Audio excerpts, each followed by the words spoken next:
Hey guys, வணக்கம் and welcome back to my channel. இன்னைக்கு நம்ம சேனல்ல டேவிட் ராத் அவர்கள் எழுதின 9 கோல்ட் மெடல்ஸ் போயமோட சம்மரி பார்க்க போறோம். பட் அதுக்கு முன்னாடி டேவிட் ராத் பத்தி சில இன்ஃபர்மேஷன் நம்ம பார்த்துடலாம். டேவிட் ராத் ஒரு American journalist, SAS, podcast host, editor as well as a singer. அவருடைய இன்ட்ரெஸ்ட் எல்லாமே ஸ்போர்ட்ஸ், பாலிடிக்ஸ், கல்ச்சர் இதை சுற்றியே இருக்கிறனால இதை பற்றி நிறைய விஷயங்கள் எழுதியிருக்கிறாரு. இந்த போயம் கூட சொல்லப்போனால் ஒரு ஸ்போர்ட்ஸ் பேக்ரவுண்டை பேஸ் பண்ணி தான் எழுதியிருக்கிறாரு.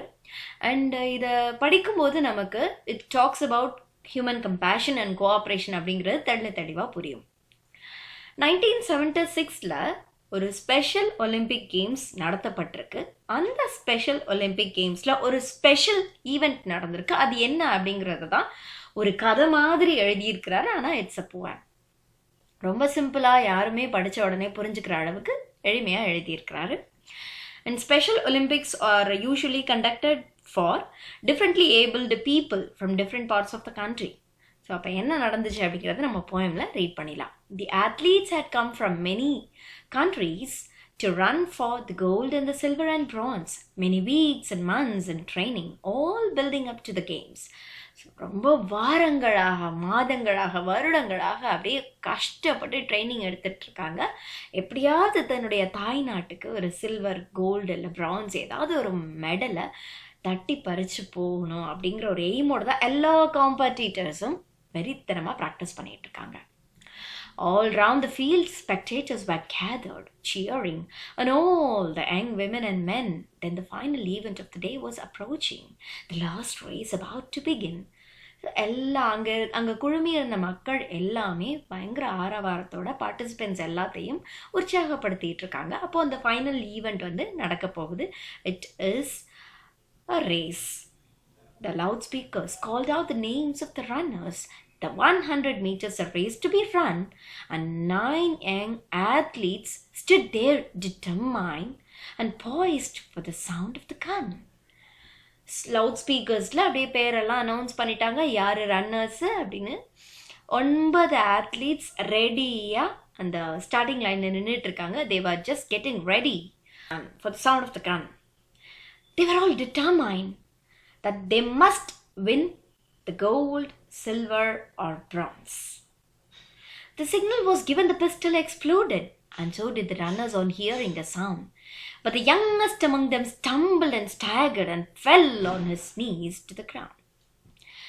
சிக்னல் கொடுத்தாச்சு, கன்னை ஷூட் பண்ணிட்டாங்க. கன் சவுண்ட் கேட்டவுடனே as soon as the pistol was exploded, எல்லாரும் அப்படி சிட்டா பறந்து போக ஆரம்பிச்சிட்டாங்க. But one young fellow, the youngest among the participants, he stumbled தடுமாறி கீழே விழுந்துட்டான். He fell onto the ground. அடுத்து என்ன நடந்தது?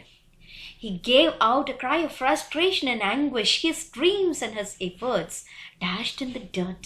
கீழே விழுந்த உடனேவே சந்தோஷப்படுவானா? அப்படியே கோவப்படுறான், அழுகிறான், கத்துறான்.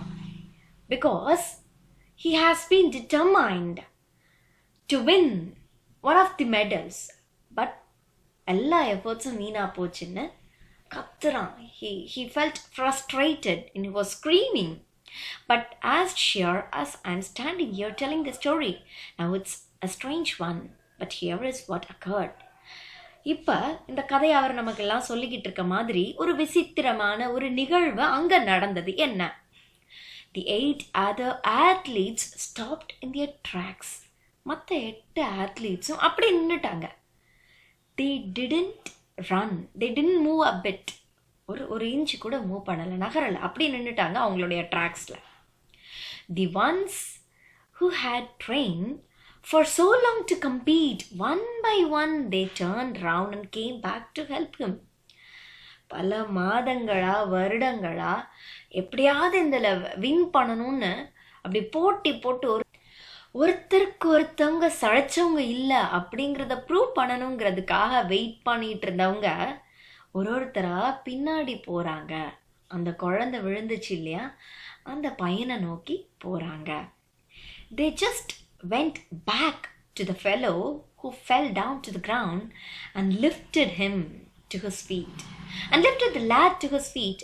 Then all 9 runners joined hands and continued the 100 meters reduced to a walk. It was no longer a 100 meters a running race, but it seemed to be a walking area, just like a sport. They walked together. 9 பேர் அப்படி கை கோர்த்துக்கிட்டு அழகா அந்த track ஏரியால நடந்து போறாங்க. And the banner above that said Special Olympics. Indeed, இதுதான் Special Olympics. ஒரு compassion, ஒரு ஹியூமன் டெண்டன்சி இருக்கு பாருங்க. இதுதான் special Olympics. Could not have been nearer the mark. That's how the race ended. 9 gold medals. They came to the finish line holding hands still. And the banner above and 9 smiling faces. 9 பேரும் finish line வரையும் கை கோர்த்துக்கிட்டு சிரிச்ச முகத்தோட நடந்தே அந்த track லைனை, அந்த finish லைனை cross பண்ணுறாங்க, ரீச் பண்ணுறாங்க. Said more than these words ever will. Said more than these words ever will.